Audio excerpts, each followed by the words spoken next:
प्रथम अध्याय आमे अल्परे आलोचना करथिले जे वैज्ञानिक दृष्टिकोणरू भूत बा प्रेतात्मार अस्तित्वर कौनसी निश्चित प्रमाण नाही।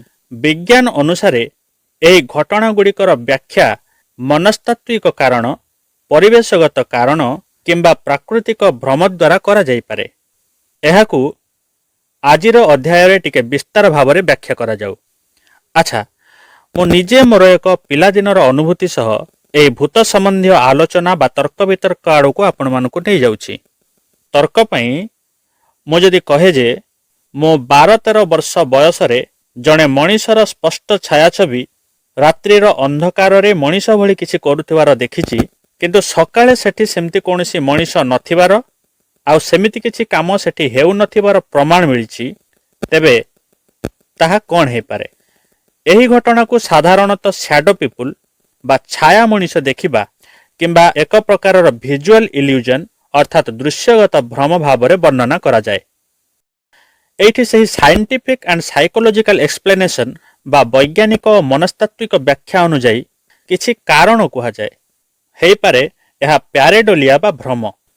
एहा हेउछि आम मस्तिष्कर एक प्रवृत्ति जेउथिरे आमे अस्पष्ट आलोक और छायार पैटर्न भितरे लाइट एंड शैडो पैटर्न भितरे मनिषर चेहरा बा आकृति खोजी थाउ। उदाहरण स्वरूप झरकार परदा किंबा अन्यान्य आसबाब पत्रर छाया किंबा अंधार रे थिबा कोनोसी जिनिस को मस्तिष्क भूल रे जणे मनिषर छाया भाबी थाए। सेही परी आमर पार्श्व दृष्टि बा कणेई की देखिबा अधिक संवेदनशील आउ अस्पष्ट। अनेक लोक कहि थांती जे सेमाने आड़ आखिरे काहार गतिविधि देखिले किंतु सीधा चाहिला बेलुको सेठारे केही नथिले बा अस्वाभाविक किछि नथिला।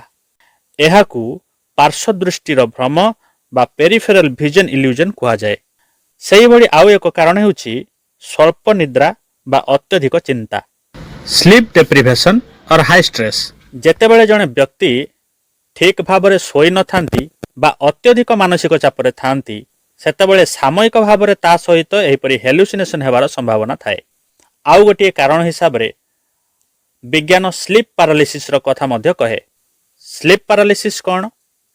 स्लीप पैरालिसिस हेउछि एक अवस्था जेउठारे जणे व्यक्ति निद भांगिबा समय रे सामयिक भावरे चलप्रचल हेबार क्षमता हरंती एवं प्रायतः घरे काहार उपस्थिति बा चाप अनुभव करंती।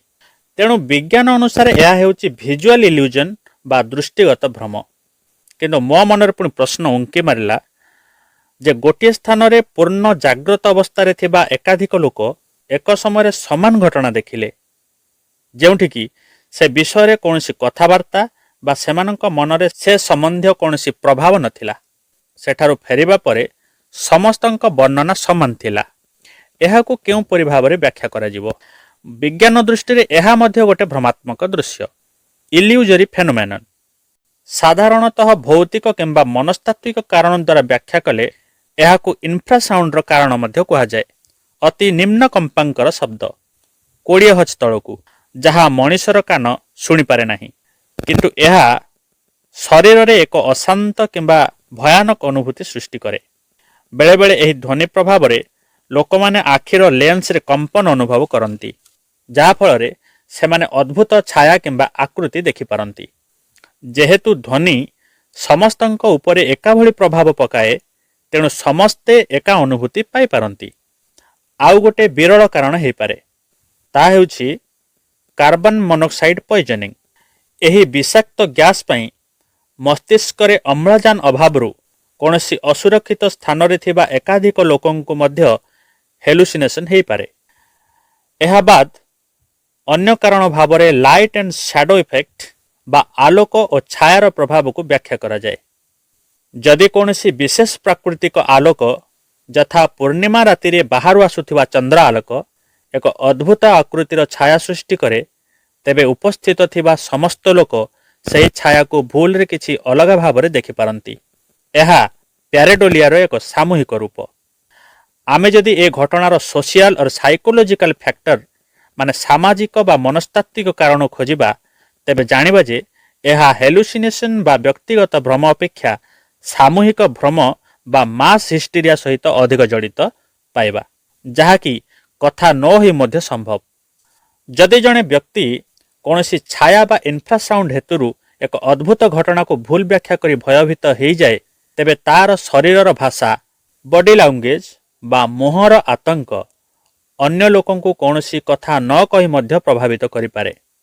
ଏହା ଫଳରେ ଅନ୍ୟମାନେ ମଧ୍ୟ ସମାନ ଭୟ ଓ ଭ୍ରମ ଅନୁଭବ କରିବା ଆରମ୍ଭ କରିପାରନ୍ତି। ଏଠି ଅନ୍ୟ ଏକ ବୈଜ୍ଞାନିକ କାରଣ ହିସାବରେ ଏକ୍ସପେକ୍ଟେସନ ଆଣ୍ଡ ଇନଫ୍ଲୁଏନ୍ସ ଅର୍ଥାତ୍ ପ୍ରତୀକ୍ଷା ଓ ପ୍ରଭାବକୁ ମଧ୍ୟ ଯୋଡ଼ାଯାଏ।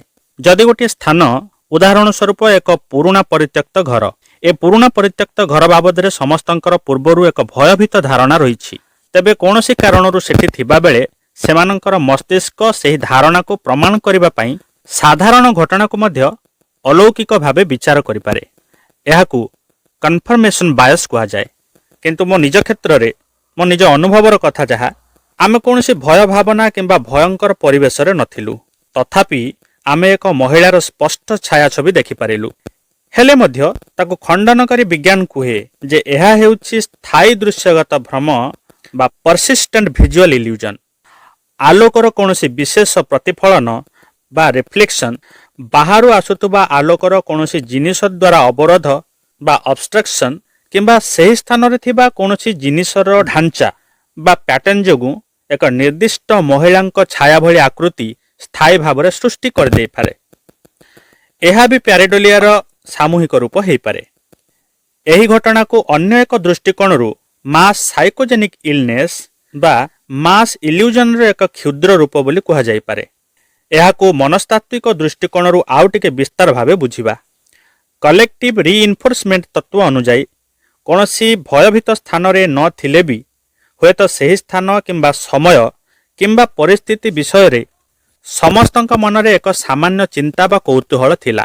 ପ୍ରଥମ ଜଣେ ବ୍ୟକ୍ତି ହୁଏତ କୌଣସି ଆଲୋକ ଛାୟା ଯୋଗୁଁ ଏକ ବିଚିତ୍ର ଛାୟା ଦେଖିଲେ ଏବଂ ତାଙ୍କର ଶରୀରର ପ୍ରତିକ୍ରିୟା, ଯେପରିକି ଆଖି ବଡ଼ ବଡ଼ କରି ଚାହିଁବା କିମ୍ବା ଚମକି ପଡ଼ିବା, ଅନ୍ୟମାନଙ୍କୁ କଥା ନ ହୋଇ ମଧ୍ୟ ସତର୍କ କରାଇଦେଲା।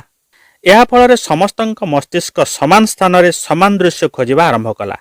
ଯେତେବେଳେ ମସ୍ତିଷ୍କ ଏକ ସାଧାରଣ ଛାୟାକୁ ମଧ୍ୟ ମଣିଷ ଭାବରେ ବିଚାର କରିବାକୁ ପ୍ରସ୍ତୁତ ଥାଏ, ସମସ୍ତେ ଏକାଭଳି ଦୃଶ୍ୟ ଦେଖିବାର ଅନୁଭୂତି ପାଇପାରନ୍ତି। ଯେତେବେଳେ ସେମାନେ ପରେ କଥା ହେଲେ ଏବଂ ସମସ୍ତଙ୍କର ବର୍ଣ୍ଣନା ଏକାଭଳି ହେଲା, ଏହା ସୂଚାଏ ଯେ ସେହି ଦୃଶ୍ୟଟି ଅତ୍ୟନ୍ତ ସ୍ପଷ୍ଟ ଏବଂ ନିର୍ଦ୍ଦିଷ୍ଟ ଥିଲା।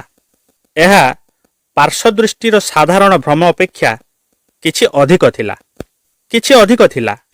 ମାନେ ଏଠି ବିଜ୍ଞାନକୁ ସେହି ଘଟଣା ବିଷୟରେ ଟିକେ ଅଧିକ ସ୍ପଷ୍ଟୀକରଣ ଲୋଡ଼ା ହେଲା।